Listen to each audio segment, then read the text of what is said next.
In today's video, I'm going to teach you how to create clean 3D text with the MoText tool.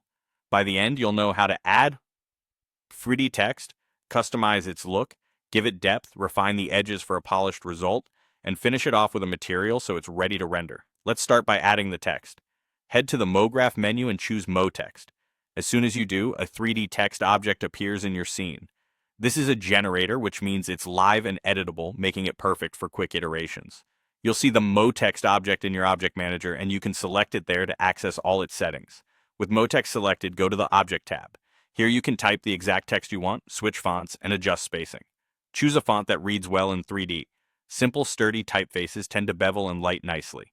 If your letters feel cramped or too far apart, tweak the tracking or the spacing so everything sits comfortably. Small changes here can dramatically improve legibility, especially once shadows and reflections come into play. Next, give your text some volume. Still in the Object tab, look for the Depth slider and drag it to add thickness. Think of this like the extrusion amount. A moderate depth usually looks balanced, too little can feel flat, while too much can make the text look blocky or distort proportions.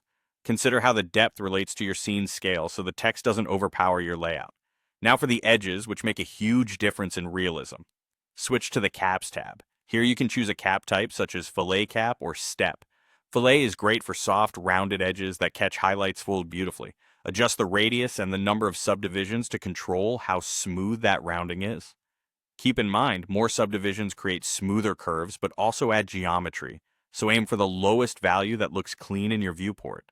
A subtle fillet often provides that professional, catch-light edge without overcomplicating the mesh. Finally, apply a material to bring everything together. Create a new material, then drag it onto the MoText object in the Object Manager. Open the material to set the color, add reflectance, or tune roughness for a matting or glossy finish. Even a slight variation in roughness can make the beveled edges pop under lights. That's it. You've created editable 3D text, set the depth, refined the caps, and applied a material. Experiment with fonts, depth, and cap settings to dial in the exact look you need.